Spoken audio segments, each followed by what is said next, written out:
There's this mentality, especially from some older women, that it's only lazy women of these days that cannot give birth naturally because they cannot endure labor pain. So according to them, they'll say it is those women that like to fly their long fingers around. Is that a statement of truth or a myth? Okay, that's a myth. Childbirth is not a thing of strength. Okay. Childbirth is not a thing of strength. You don't use childbirth to determine who is strong and who is not. Okay. This is actually a cultural. This particular myth is not religious. It didn't stem from the religious misconception. It's cultural because our grandmothers would tell you they had their babies in the farm. They had their babies in the kitchen. They had their babies in the market. True. They had their babies even carrying firewood on their head. So people now set it as a standard that as a woman you should be able to push out your baby on your own. And this particular myth has led so many women to their grave.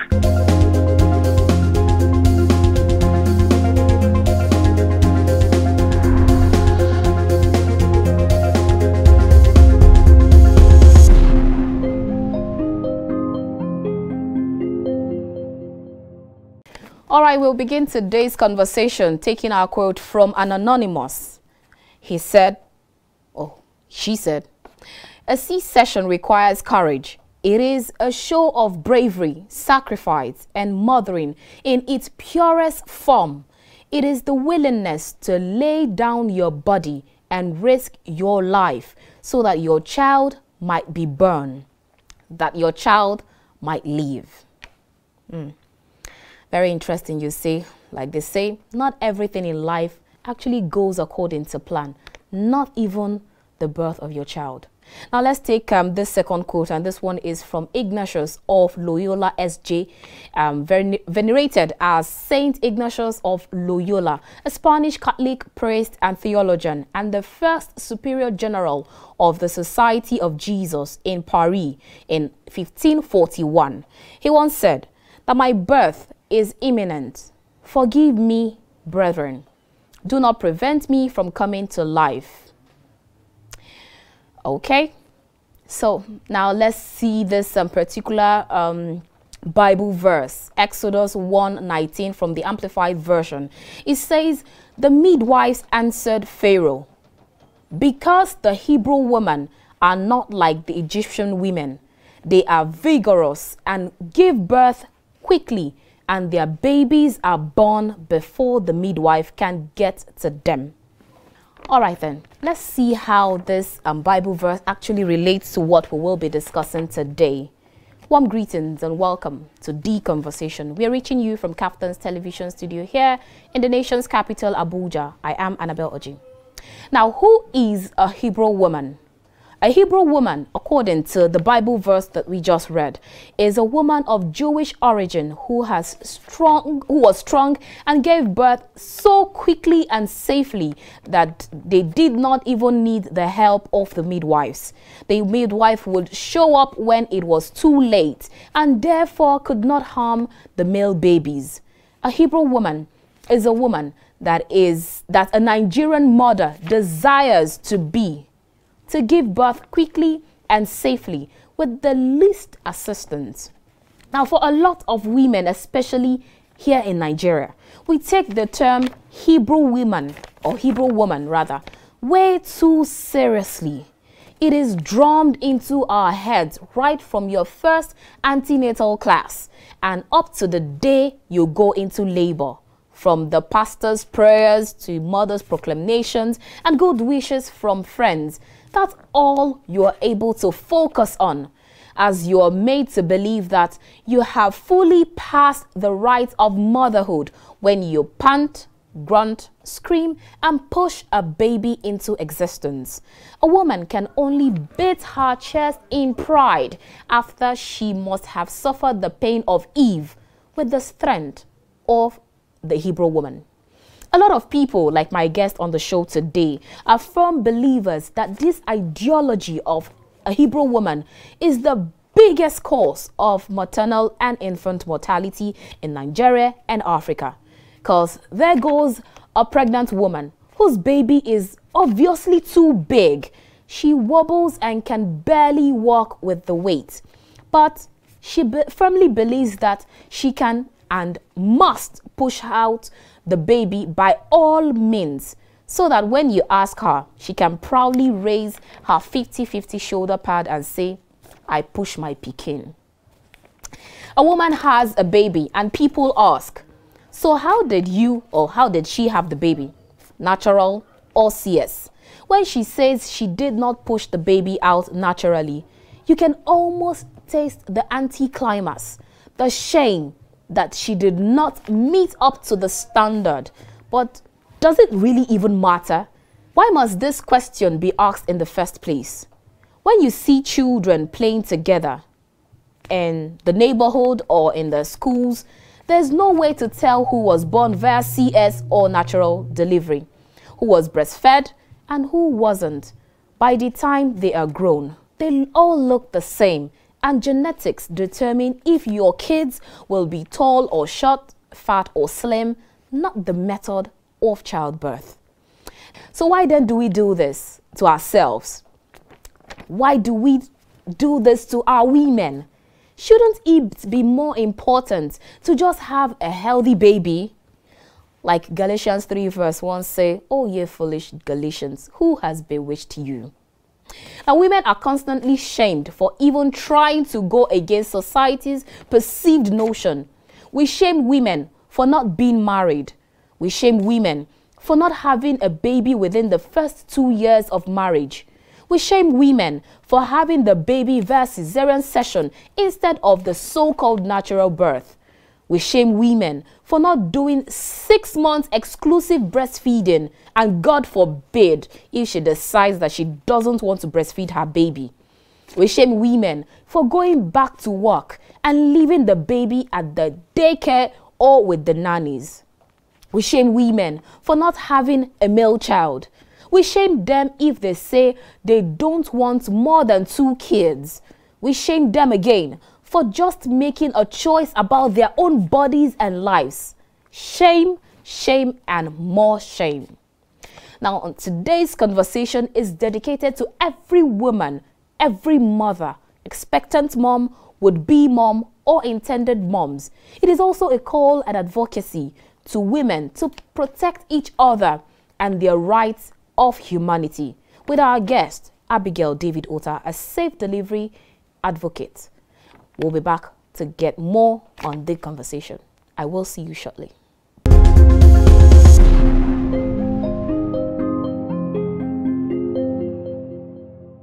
If you just joined us, this is The Conversation. We are reaching you from Kaftan's television studio here in the nation's capital, Abuja. Now we have our guest, Abigail David Ota. She is a safe delivery advocate. You're welcome to the show, ma'am. Oh, thank you very much. All right, she will be joining us via Skype. So now let's talk about childbearing and motherhood and religion. What is the connection, if there's anything at all connected between both of them? Because a lot of people, especially Nigerians, African, we are religious people, while some are not. They're just free thinkers. So what has me being a Christian or Muslim sister got to do with childbirth? Okay, here in Nigeria, here in Africa, we have the Christians who hold onto the Bible, and then there is this passage in the Bible in Exodus. It was recorded that the Hebrew women had a safe delivery, and these Hebrew women, according to the Bible, the midwives reported to Pharaoh, who was the king as at then. They reported to him that before they could arrive, these women already delivered their babies. So Christians have this belief that that is how it should be. Before the midwives arrive, you should have your baby. Now this delivery, like the Hebrew women, spread across Africa, it's not just limited to Christians alone. We have traditionalists adopting this who are not even Christians, who are just there, claiming this Hebrew women delivery. So they believe you'd have a seamless pregnancy and then delivery. Okay. So this is the origin. Okay, just so we're clear here, how exactly were the Hebrew women delivering that made everyone want to get connected with this? Okay, starting from the beginning, these Israelites were, according to the Bible, these Israelites were under torture. They were slaves to the Egyptians then. So they were doing so many hard work, both their men and their female. While they were pregnant, while the women got pregnant, they had their babies. And Pharaoh had already given instructions to the midwives who will deliver these babies to kill every male child. Now these women were fighting for their, not just their lives, but their babies, because back then they were not advantaged as we are now. Like we have access to scan. Scan can tell you you're carrying a baby girl. It can tell you the sex of your baby. But back then they could not ascertain if they were carrying baby boys or baby girls. Okay. And there is this particular instruction which has been given by Pharaoh to these midwives to kill every male child. Okay. So these women had to fight for their lives. It is true that some of them had a seamless delivery, but these midwives, the Bible also recorded, when you go down to verse 19, it will tell you that these midwives lied to Pharaoh. They had to lie to Pharaoh that before we arrived, these women had already given. This doesn't mean that these midwives did not help the women to have their babies. Okay. But they had to lie to save themselves and their profession. Okay, so now since this has now been connected with childbirth recently, now let's first of all get to understand what is Cesarean section, that's CS, or surgical childbirth, before we get on with the discussion. Cesarean section is an act where the doctors have to cut your abdomen and your lower abdomen and deliver your baby for you. It is also known as abdominal delivery. Okay. Now we have only two methods of childbirth, and it's either you deliver naturally, which is also known as vaginal delivery, or you deliver through the C-section, also known as abdominal or belly delivery. Now this is an advance in technology where it makes delivery fast, it makes childbirth fast, and in a situation where the mother has no medical condition that puts her life at risk, it is a very safe childbirthing method. Oh, okay. Yeah. Okay, so is there anything wrong or evil in getting a cut during childbirth?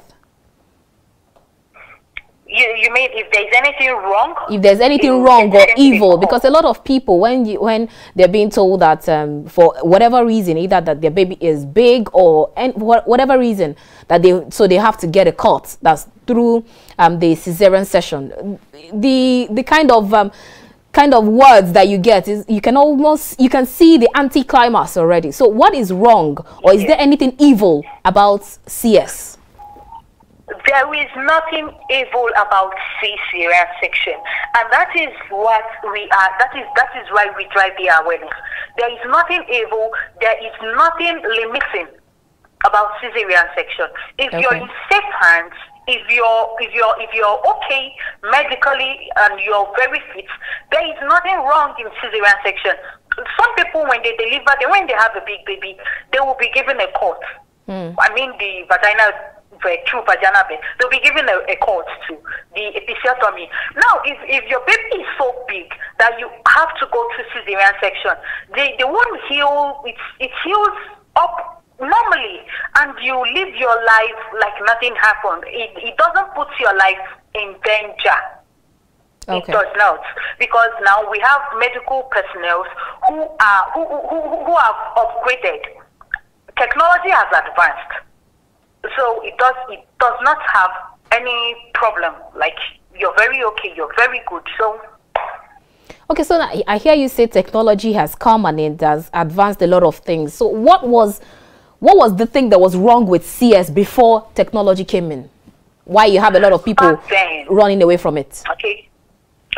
Back then, the people were usually taking the doctors were usually administering the general anesthesia. Okay. And general anesthesia comes with its own risk. But currently, I had my last baby through Cesarean section. Oh, okay. I have 3 kids. My first kid weighed 3.9 kg. I had him vaginally. My second child weighed 3.8 kg. I had her vaginally. My third and last child weighed 4.5 kg. And I decided, I said, I can't push this baby. I had to go for elective cesarean section because he's on the big side. His weight was quite much. Okay.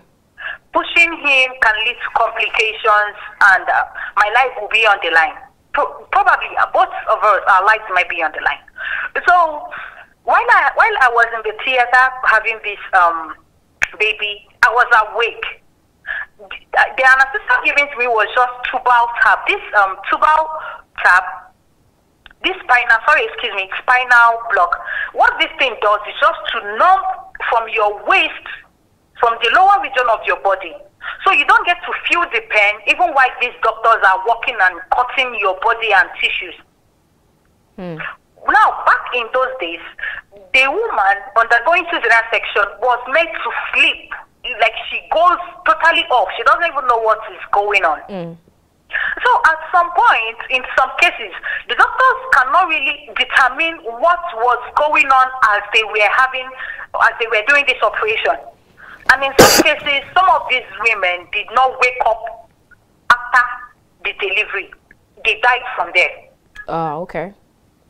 Yes. And in some cases, those who woke up had shock.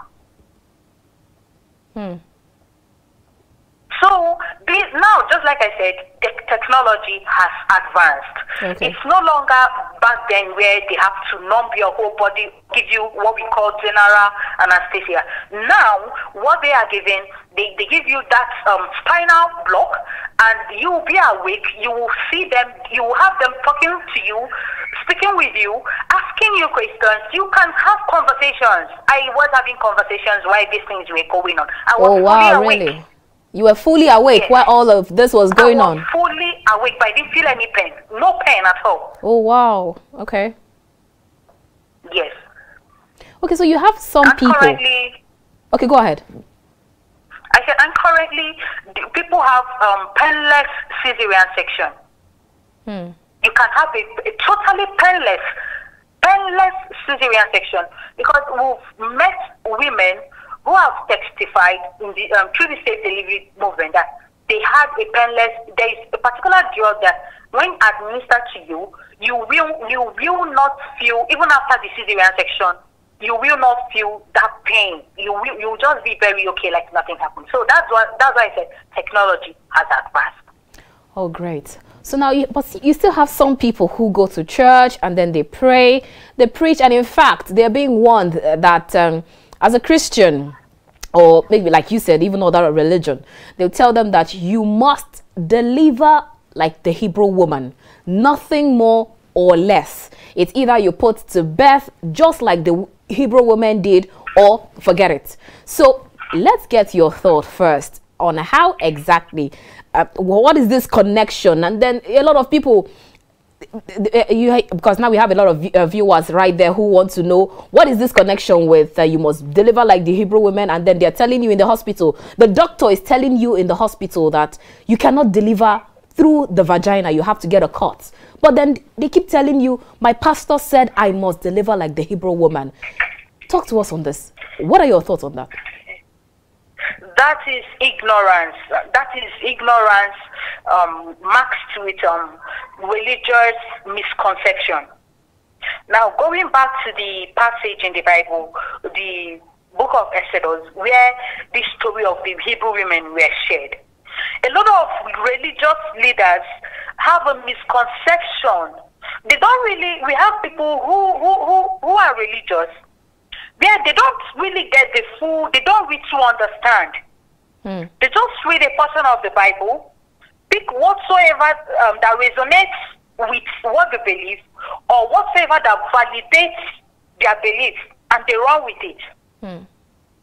So that is what we are facing, where a pastor prays against Cesarean section and insists on delivering like the Hebrew women. Now we have some Christians, we have some people who have held onto this belief, and that is why we have a high mortality rate during childbirth in Nigeria, in Africa, because people have refused to learn. Okay, so what has delivery, whether through surgical childbirth or through vagina, what has it got to do with maternal and infant mortality in Africa and Nigeria? Okay, during childbirth, it is true there are these two vagina or two Cesarean section. They both have risk associated with them.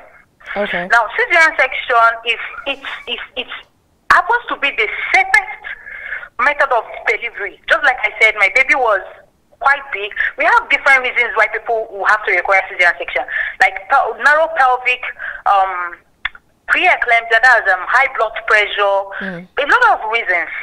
Now, if Cesarean section is being recommended by your doctor as the safest means of delivery, and you insist on vaginal delivery because of what your pastor said, it definitely poses risk on the life of the baby and that of the mother. And in most cases, they do not survive it. Yeah, but you know, even the Bible also said that even if your faith is as small as the mustard seed, that it could move mountain. And faith without works, without action, is nothing. So maybe it's by their faith. They believe that their pastor has said you have to you mustn't deliver through a cot. Don't you think so? This is in faith, actually. Okay. There is a thin line between faith and foolishness. Okay. There is a thin line between faith and foolishness. Now, in a situation where you have an option, you see, when you talk about faith, you're saying, I do not have any option. That is where faith comes in. Okay. This is the only thing. But hey, I'm a Christian. Now you say, God, this is the only thing. I'm only faced with this option. There is no other option. I cannot choose because there is no other thing. There is no way around it. Help me. Now, you having faith is when you're saying, God, see me through. Is it Cesarean section? Grant me a safe delivery. Help me. Okay. Help the doctors who will operate on me. Is it vaginal delivery? Help me, Lord, that I will come out of this labor room alive, because people also die during vaginal delivery. Complications can arise. So your faith comes in where you now say, I do not want any complication. Okay. I want it to be perfect. I want to have a seamless childbirth. I want to have a childbirth without this. I want to give birth without difficulties. Now you're not saying I must deliver through the vagina. I must no. That's not what you're saying. But you're having faith. You're believing in God that He will see you through, no matter the method. That is what I call faith. Okay. Okay, so a lot of women have given birth naturally, never experienced or caught at all, while some have had their 3, 4, 5 babies or even more through CS. So what are the risks and complications involved in cesarean section? In cesarean section, some people can have shock. Okay. Now, another thing is, you see, there are doctors who are skilled, who are very good in what they are good at what they do. We have doctors who are more skilled than the other. Probably, let me say, probably because of their level of education, level of research, higher experience, and all that. You agree with me? We have people who are more skilled. True. So if you happen to be in the hands of these skilled doctors, you're likely not to have any problem. Okay. And then there is this thing that things will always go wrong. There is a 1%. No matter what we do, there is a 1% that we have no control over. We can't do anything about it. And this is where anything can go wrong, even in the theater. Anything. You might develop cough right there in the theater, and that is a big complication. And if the doctors handling you are not skilled enough, it can escalate. Okay. You might develop shock right on that table. It can escalate. So these are some things that comes with it, some risk. Okay, but then there's this mentality, especially from some older women, that it's only lazy women of these days that cannot give birth naturally because they cannot endure labor pain. So according to them, they'll say it is those women that like to fly their long fingers around. Is that a statement of truth or a myth? Okay, that's a myth. Childbirth is not a thing of strength. Okay. Childbirth is not a thing of strength. You don't use childbirth to determine who is strong and who is not. Okay. This is actually a cultural. This particular myth is not religious. It didn't stem from the religious misconception. It's cultural because our grandmothers would tell you they had their babies in the farm. They had their babies in the kitchen. They had their babies in the market. True. They had their babies even carrying firewood on their head. So people now set it as a standard that as a woman, you should be able to push out your baby on your own. And this particular myth has led so many women to their grave, because some women, they want to live up to this standard that, to me, it's not a standard. Okay. And this has also generated, it has degenerated, and it has gone down to stigma, where they stigmatize cesarean section moms. Exactly. They call them lazy. Where they stigmatize moms. Even you'll be shocked to know that some women refuse getting induced. Okay, really?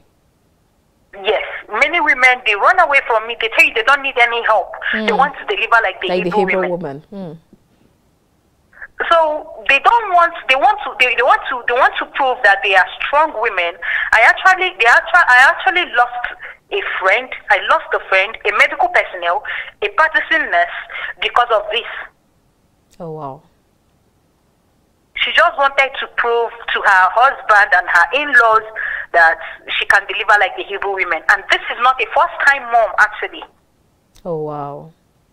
She has had 3 babies, and we met at the hospital. She gave birth before me, but she couldn't make it.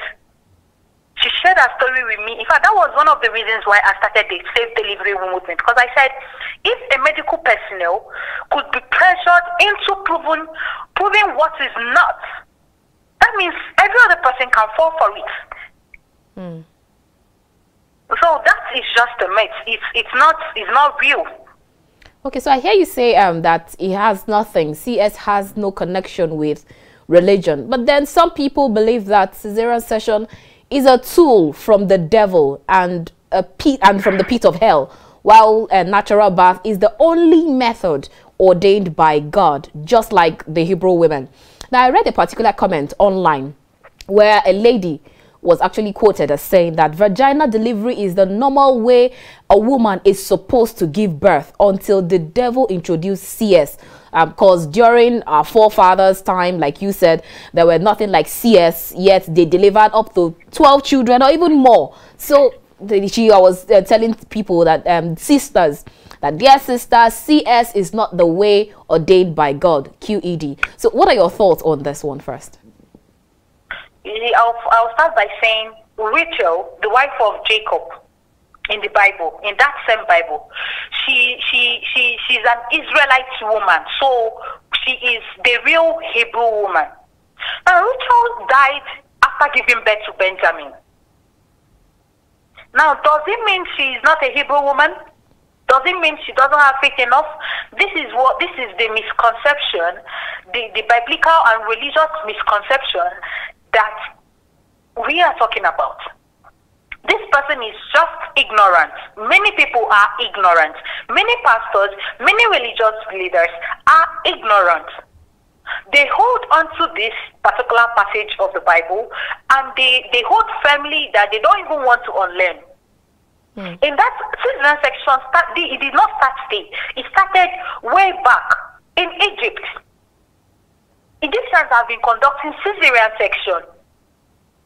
But now we have, just like I said, we have so many advancements because of technology, and we're trying to save more women. That doesn't mean that during the days of our forefathers, they did not experience high mortality rate. They did. Okay. They did. But the problem we had then was it was not documented. It was not really documented. You will hear the old people, grandmothers talking about. They will tell you, I gave birth to 12 children. The other one died. This other one died. They kept dying, and I have only one surviving child. Now, because we didn't really, researchers actually were not much then, and these things were not documented. They could not find the cause. They could not find the reasons where these children were dying. True. They could not know what is wrong. They could not find out. Even some of these women were left with no kids after birthing 13 kids, 12 kids, 10 babies. They were left with none.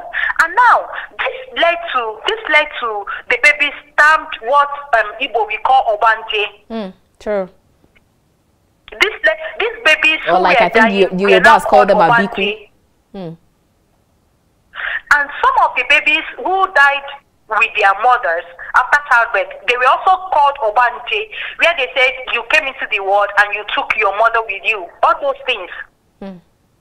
And then back then, because they couldn't find answers to it, they called it abomination, just like the killing of twins back then. Yeah.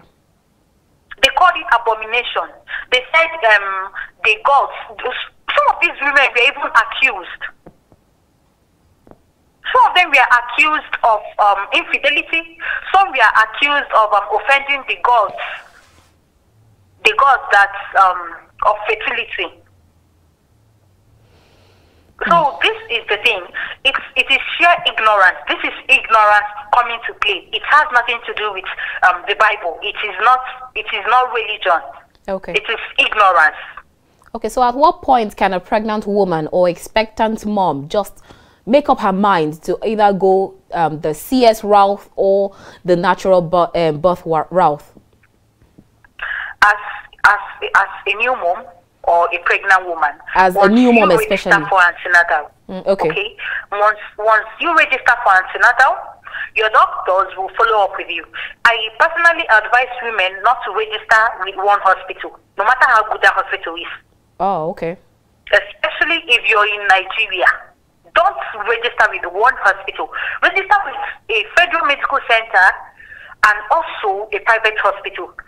I say this because if you register with a private hospital or if you register with both hospitals, you have different doctors who will meet you. You also have different doctors attending to you. Now, let's say the doctor in the private hospital omitted something. The doctor in the federal medical hospital or that of the government hospital will not also omit something. Both of them cannot be wrong at the same time. True. So if there's something wrong with you, one of the doctors would have been able to fish it out on time. So before you decide, Though currently people just on their own decide, I want to have, I don't really want to subject myself to pushing. I think I want to have a cesarean section, yes, which is called elective TF, where people just decide to go for cesarean section. But in a case where you're going for antenatal, you're constant with your antenatal visit, the doctors might spot that, hi, this woman has she has a narrow pelvic bone, or she has preeclampsia, or the baby is on the big side, or maybe she has a health challenge that will not allow her to have a vaginal delivery. Then cesarean section becomes the only option. And okay, you have to sign up for it. You have to know, okay, you have to choose a day. Okay.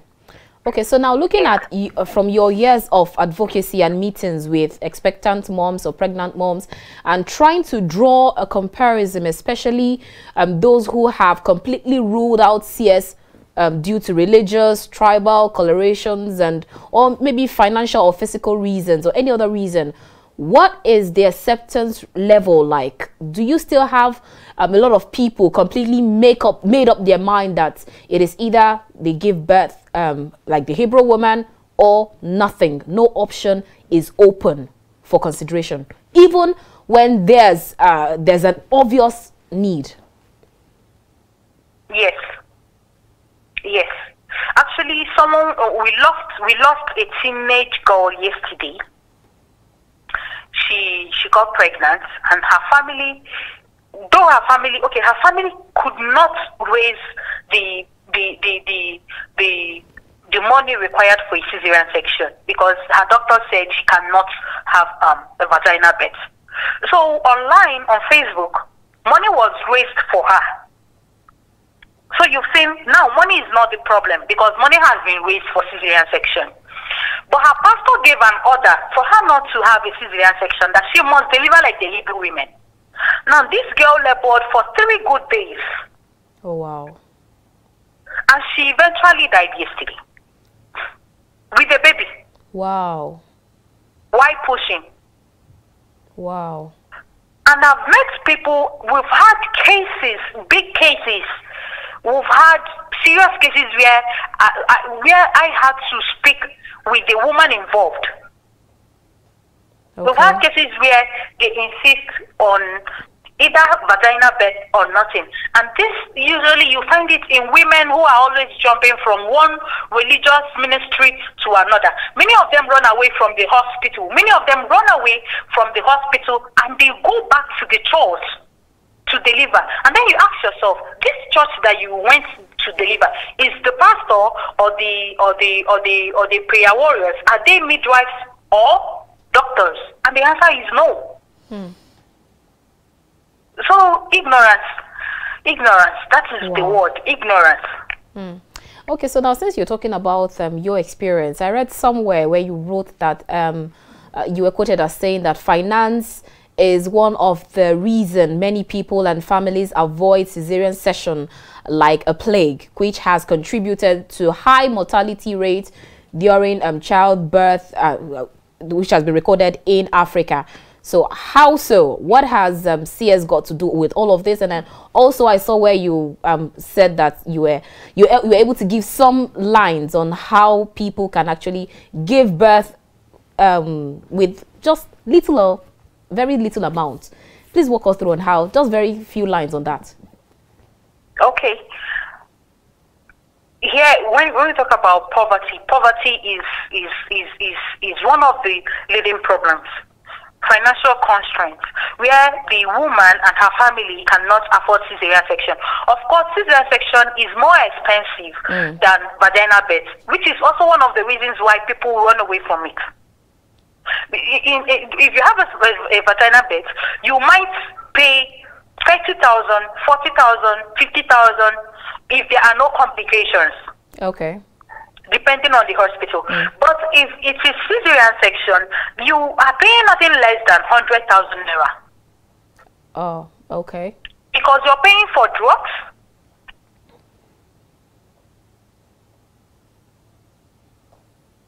given to you, the drugs that will be administered to you to keep you afloat even after the operation. Okay. So by the time the doctors calculate all these things, you find out that you're paying higher. Now, if complication comes in, I've handled a case where we raised money for someone, and what she paid was 450,000 naira because she had complications, and her baby also had complications. Oh wow! So cesarean section, it requires money. Actually, it does. Okay, it does.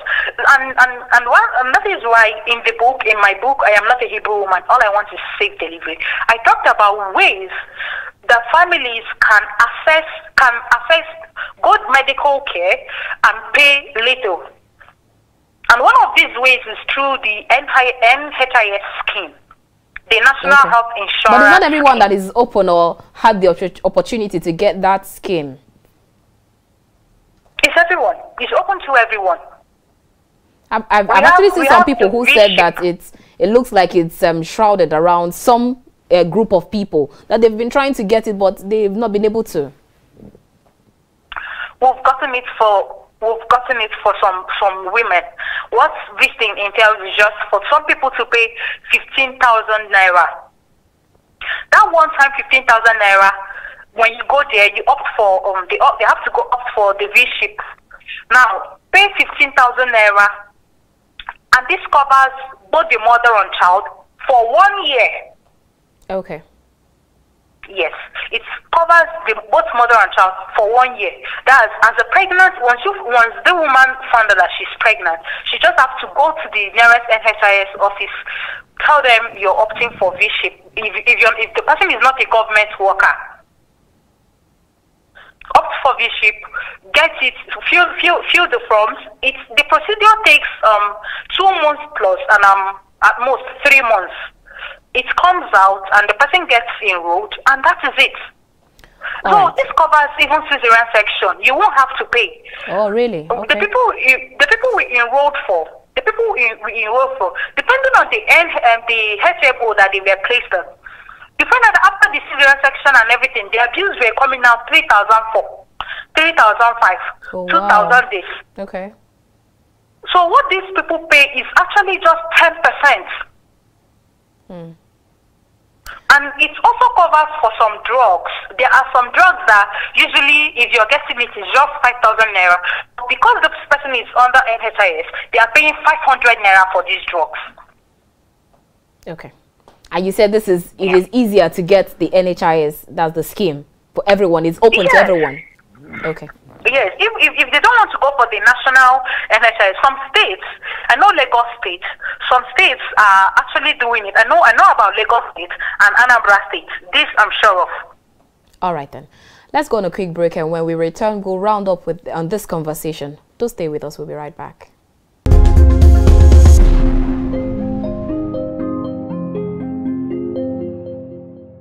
Talk to us about IVF, because a lot of women have waited for years, but the baby is not forthcoming, and they are told that it is also not the Hebrew women's way to give birth through IVF. So at the mention of IVF, especially to those who can actually even afford it, they begin to shout you down. Tell us about IVF. What is wrong or what is evil about IVF? There's totally nothing wrong and evil about IVF. But so far, we've had ignorant people trying to impose their opinion on women who are going through or who have to go through IVF. We have cases where women are stigmatized. They tell them you are not a real woman because you did not have a natural conception. We have people who have also stigmatized the child. They go far stigmatizing the baby. They say this baby is not a real baby because they didn't have the baby through natural conception. Now, this is ignorance coming to play.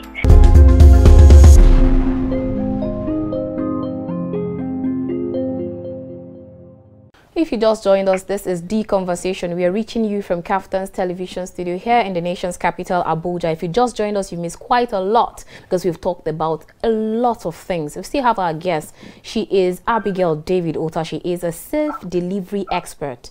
Now, let's talk about another childbirth process that has normally been seen as evil, and that is the in vitro fertilization, IVF. Now, talk to us about IVF, because a lot of women have waited for years, but the baby is not forthcoming, and they are told that it is also not the Hebrew women's way to give birth through IVF. So, at the mention of IVF, especially to those who can actually even afford it, they begin to shout you down. Tell us about IVF. What is wrong or what is evil about IVF? There's totally nothing wrong and evil about IVF. But so far, we've had ignorant people trying to impose their opinion on women who are going through or who have to go through IVF. We have cases where women are stigmatized. They tell them you are not a real woman because you did not have a natural conception. We have people who have also stigmatized the child. They go far as stigmatizing the baby. They say this baby is not a real baby because they didn't have the baby through natural conception. Now, this is ignorance coming to play. There is totally nothing wrong. IVF is just a means of technology helping you conceive your baby. Okay. Yes, it's not natural. As where couples have to have the natural thing, and no, it is not. But this is technology coming into play, which is not bad. But ignorance has made people stigmatize women who go through this process, even when they are not the ones paying for the treatment. Okay. Okay. So how? And so far, we try to. Please go ahead. And so far, we try to encourage these women to pay no attention to naysayers and have the normal and be happy. Be happy for their babies, be happy for themselves, and have their confidence and self-esteem intact. Okay, so if you have to rate from 100, how much is IVF? How safe is IVF? Because I've seen some people also say they've tried IVF a lot of times, but it didn't work. So how safe and how assuring is IVF? You see, there are several things. There are several things that can go wrong in this IVF. I have a couple. They've tried 7 times, and up till now, it has not worked for them. There are people who just try it once, and after the treatment and every other thing, it works. They conceive and carry the baby to term. There are other things that we also have to put into consideration, and this also has to do with the mother, the woman that is going through this process. Okay. Sometimes they worry a lot. Sometimes they stress themselves, which can make things not to go as it ought to. There are also medical and biological conditions that could make IVF not to work. So I wouldn't say it is 100% assuring. Okay. No, it is not, because it depends on your body. It depends on how you react to it. It depends on so many other things. So, but it's a thing of if a woman or a couple, if they are given the option to try it out, it's good. Just go ahead. They can try it out. If it works, fine. If it doesn't, they can try again. Okay. Okay, so how can this high maternal and or infant mortality rate be cramped, if not completely exterminated in Africa and generally and in Nigeria particularly? How do we curb this maternal and infant mortality? To curb the high mortality rate during childbirth in Africa, in Nigeria, in the world, first we have to focus on educating individuals, educating women, educating men, educating the old, educating the young, educating everybody on this. Because if you educate just the women, their spouse, I kick against it. Okay. So we have to first focus on sensitization. When people are rightly informed, it makes a lot of things easier, both for the government and for the people. If we decide another thing that can help is where the government brings in more scheme or even makes childbirth free. If it's possible, it is another way that can curb the high mortality rate. Where people know that even if I don't have money to pay for cesarean section, I won't have to worry about the huge bills. No matter what happens, even if I'm not enrolled in the national health insurance scheme, the government will take care of my bills. So they will not have to focus on having a safe delivery. They will have to just focus on the things they can control. Okay. Yeah. Okay, so now even as we begin to round up, I hear you talk about educating even the men. Now let's talk about the role of men, fathers, during childbirth. Because a lot of women wish that their hobbies can just be a little involved during pregnancy, childbirth, and postpartum stage. But then these men or fathers, especially the newly wedded husbands, they don't even know what she wants him to do or how he could get involved. So please briefly tell us how a man, a husband, or fathers should get involved, especially with their children, especially before the woman puts to birth. You see, pregnancy is a two-way thing. It's not just a battle left for the woman alone. Men should be involved. Men should be groomed to be involved. Men should also be educated to be involved in the process. Now, this spans from when the woman is pregnant. There are a lot of things that stress. In my book, I Am Not a Hebrew Woman, All I Want is Safe Delivery, I talked about the impact of stress during pregnancy, which can also lead to either maternal or infant mortality during childbirth. Now, when the woman is so stressed, trying to put things together, trying to carry herself, and you know the hormones also comes into play. If the man is not helping out with certain things, if probably he can help out with the house chores, he can help massage her legs, he can help out with the stroll, he can help lighten the emotions, so many things. Okay. Now, if the man is not available to help, especially doing house chores, then the man should be able to outsource, get people to help her out. Get people to help her out. Now, another stage where men should be involved also is after delivery. Most men, they are happy, oh, my wife has a baby, or my wife had a baby, or we now have a baby, and they feel it is time for them to leave the house, go and make merry with their friends, or moreover, my mother-in-law is there with my wife and all that. Now, most people, this leads to what we call postpartum depression, where the woman is left to cater for herself and for the child, and also expected to cook, manage the house, clean. She can be overwhelmed. I can imagine. So where we have men helping out or hiring people to help out, these are the things. If probably, let's say, because of your work, the nature of your work or whatsoever, you're not present to help out, you should be able to outsource, hire people to help out. In this way, you're giving this woman time to relax, time to rest, time to rejuvenate. Okay. So this can really help, yes. Thank you so much for your time with us. It's been a wonderful time having this discussion with you, Abigail David Otha, Safe Delivery Advocate. We've had a very wonderful time having this discussion with you. Thank you so much. Thank you. All right, then, you've heard it all from Abigail David Otha, who is a safe delivery expert. So whether you are planning a C-section or you had one when you didn't expect to, or you are going through a major surgery to deliver your baby, it is a very big deal. And mothers, childbearing experience differs from one mother to another. Every mom who delivers via cesarean section have their own unique story and feelings about their individual experience.